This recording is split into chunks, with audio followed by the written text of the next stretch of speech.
Hi hello నమస్తే, నేను కృష్ణాంజనేయులు. ముఖ్యమంత్రి చంద్రబాబు నాయుడు ఒక ఆసక్తికరమైనటువంటి కామెంట్ చేశారు. తన పరిపాలనకు సంబంధించి 4.0 స్టార్ట్ అయింది. 4వసారి ముఖ్యమంత్రిగా తానున్నాను, కానీ 1995లో ముఖ్యమంత్రిని చూడబోతున్నారు అని చెప్పాడు. 1995 తరహా ముఖ్యమంత్రి ఎలా ఉండబోతున్నారో ఇప్పుడు 4.0లో తనను చూడబోతున్నారు అనేటువంటి విషయాన్ని చెప్తూ, పెన్షన్దారులకు సంబంధించి ప్రజలతో ఇష్టాగోష్ఠి కార్యక్రమంలో ఈ సందర్భంగా మాట్లాడారు. దాని మీద ఎందుకు ఈ చర్చ వచ్చింది అని అంటే, పాలకులకు సంబంధించినటువంటి నారా లోకేష్ ఒక స్పష్టం చేశారు, మీరు అక్కడక్కడ తెరలు ఏర్పాటు చేయొద్దు, బారికేడ్లు ఏర్పాటు చేయొద్దు, ఇవంటే వైఎస్ఆర్ కాంగ్రెస్ పార్టీని జగన్మోహన్ రెడ్డిని ఉద్దేశించాను.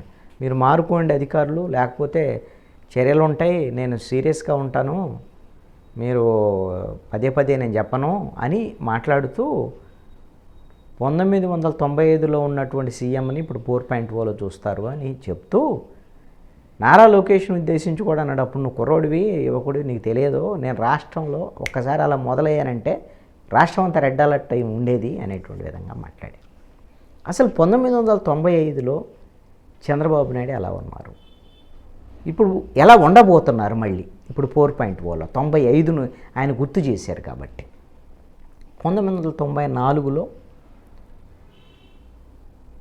ఎన్టీ రామారావు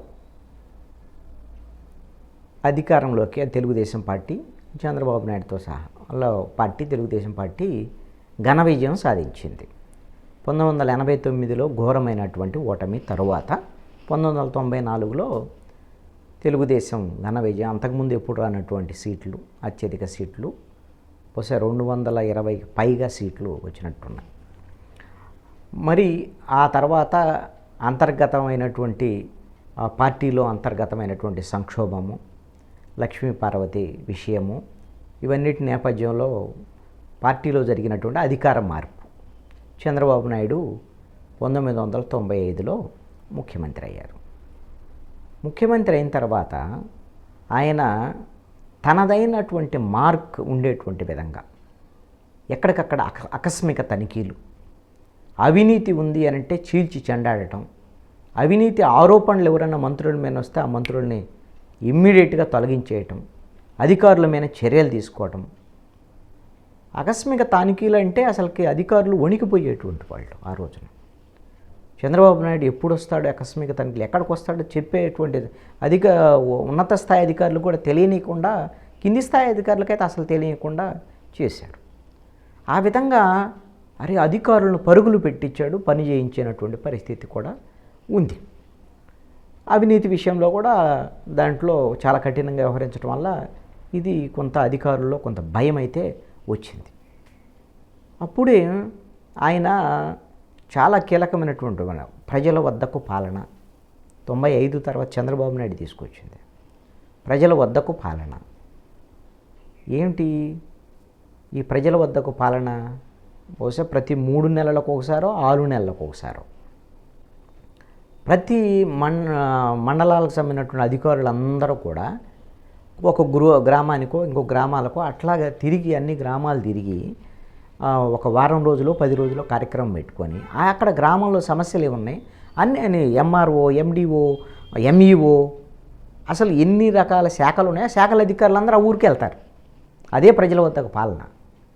అట్లా ఒక నెలలో వారం రోజులు అంటే 3 నెలలకు ఒకసారి 6 నెలలకు ఒకసారి అప్పుడు కార్యక్రమం పెట్టారు ప్రజల వద్దకు పాలన. 95 తర్వాత చంద్రబాబు నాయుడు మళ్ళీ 99లో కూడా గెలిచారు. ఆ తర్వాత జరిగినటువంటి పరిణామాల మీద మనం మాట్లాడుతున్నాం. ఈ ప్రజల వద్దకు పాలన విషయంలో అధికారులందరినీ ప్రజల వద్దకు తీసుకెళ్ళి చాలా సమస్యలు పరిష్కరించేటువంటి ప్రయత్నం కూడా జరిగింది. సరే, అధికారులు దాన్ని ఇబ్బందికి గురవ్వచ్చు, లేదా ఇంకోటి కదా. ప్రజలకైతే వాళ్ళు అసలు ఒక రేషన్ కార్డు కావాలి, లేదా ఇంకోటి కావాలి అని అంటే వాళ్ళు ఎంఆర్ఓ ఆఫీస్కి వెళ్ళక్కర్లేదు. ఒక రిప్రజెంటేషన్ ప్రజల వద్దకు పాలనలో ఇస్తే వాళ్ళు దాన్ని మళ్ళీ ఈసారి మీటింగ్ వచ్చేసరికల్లా అప్పుడు అసలు ఆ రిప్రజెంటేషన్ అర్హులా కాదా, ఇచ్చారా లేదా అని మమ్మల్ని వెంటనే చెప్పాలి. మళ్ళీ నెక్స్ట్ మీటింగ్ కల్లా కూడా ఈ విధంగా చేశారు. అదొక మంచి కార్యక్రమం. ఆ తర్వాత జన్మభూమి జన్మభూమి పేరుతో కూడా సభలు నిర్వహించారు. అప్పుడు ఒక అద్భుతమైనటువంటి పాట కూడా ప్రభుత్వం, కదులుదాము రండి మనం జన్మభూమికి, తల్లి పాల రుణం కొంత తీర్చటానికి అని ఒక అద్భుతమైనటువంటి పాటని అప్పుడు ప్రభుత్వం తయారు చేయించి ప్రజల్లోకి వదిలింది. ఏంటి అక్కడ ఉండేటువంటి ఆయా ఊరుల్లో ఉండేటువంటి ఆ మూలాలు ఉన్నటువంటి వాళ్ళు, వ్యాపారవేత్తలు, పారిశ్రామికవేత్తలు, విద్యావంతులు, ఆ ఊరు నుంచి ఇతర దేశాలు, ఇతర ప్రాంతాలకు వెళ్ళి అభివృద్ధి చెందినటువంటి వాళ్ళు తన జన్మభూమికి ఏవైనా అభివృద్ధి కోసం పాఠశాల కానివ్వండి, లేకపోతే ఇతర అభివృద్ధికి సంబంధించినటువంటి అంశాల విషయంలో ప్రభుత్వం తీసుకున్నటువంటి ఆ కార్యక్రమాలకి వాళ్ళ ఆర్థికపరమైనటువంటి సహకారం అందించడం, అది జన్మభూమి కార్యక్రమం యొక్క ప్రధానమైనటువంటి ఆ రోజున ఉద్దేశం. ఇప్పుడు చంద్రబాబు నాయుడు కూడా ఈ మొత్తము పేదరిక నిర్మూలన పేరుతో ఇది అభివృద్ధి చెందినటువంటి వాళ్ళు, డబ్బులు ఉన్నటువంటి వాళ్ళు, పారిశ్రామికవేత్తలు వీళ్ళ దగ్గర నుంచి సహకారం తీసుకొని ఈ పేదరికాన్ని తగ్గించేటువంటి ప్రయత్నం కూడా చేస్తామని ఈ మొన్న ఎన్నికల సమయంలో కూడా పదే చాలా సభల్లో కూడా చెప్పారు.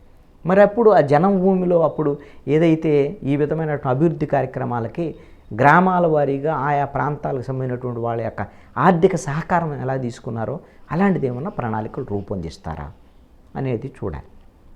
జన్మభూమి పేరుతో కొన్ని సభలు సమావేశాలు కూడా నిర్వహించారు ఈ ప్రజల వద్దకు పాలనలో భాగంగానే. అట్లానే ఇవన్నీ కూడా అంటే 1995లో ముఖ్యమంత్రి అయినటువంటి చంద్రబాబు నాయుడు ఐటీ అప్పుడు 1991-92లో నూతన ఆర్థిక విధానాలు ప్రపంచవ్యాప్తంగా మారినటువంటి నూతన ఆర్థిక విధానాల నేపథ్యంలో, కంప్యూటరీకరణ జరిగినటువంటి నేపథ్యంలో, ఈ నేపథ్యంలో అప్పుడు ఐటీకి సంబంధించినటువంటి అంశము, కంప్యూటర్ ఉద్యోగాలు, కంప్యూటర్ బేస్గా ఉద్యోగాలు ఇవన్నీ కూడా పెరిగిపోయినాయి. దాన్ని అందిపుచ్చుకున్నారు చంద్రబాబు నాయుడు.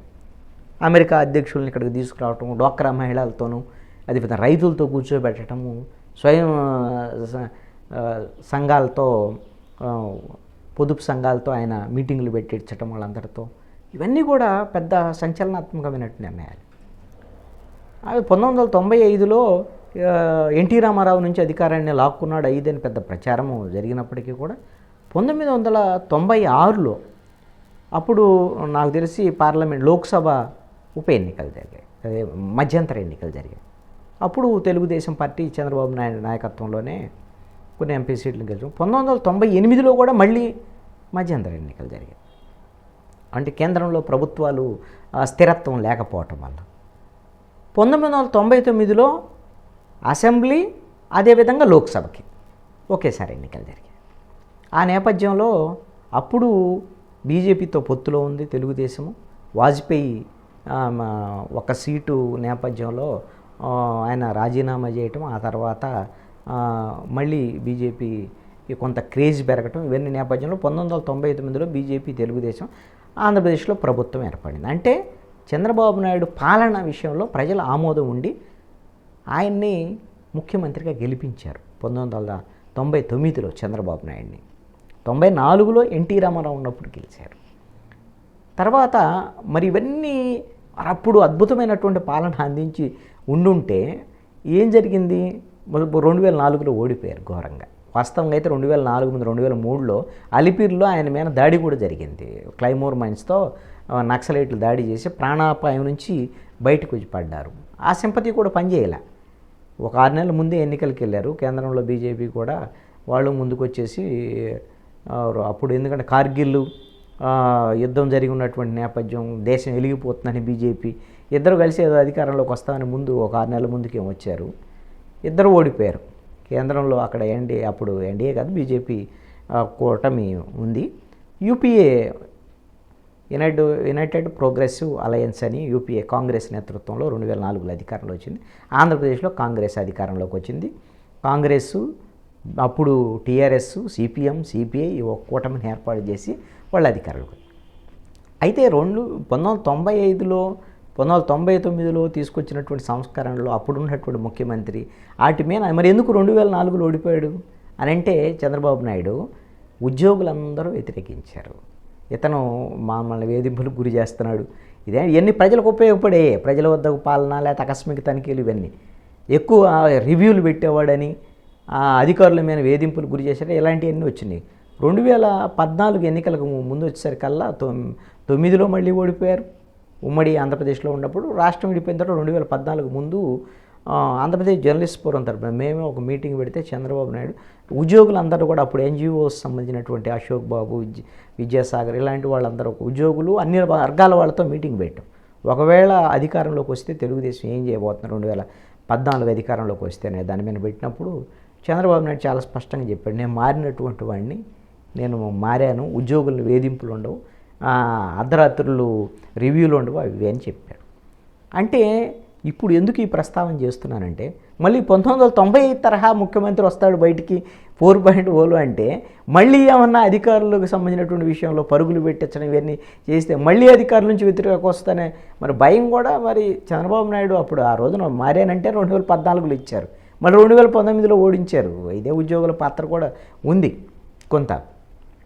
అందుకని ఇప్పుడు నిజంగా అంత ధైర్యంగా, అప్పుడు వెళ్ళినంత ధైర్యంగా ఇప్పుడు చంద్రబాబు నాయుడు వెళ్ళగలరా, లేదా నిజంగా 95 లాంటి సీఎంను మళ్ళీ చూడగలమా లేదా అనేటువంటిది మనం భవిష్యత్తులో చూడాలి.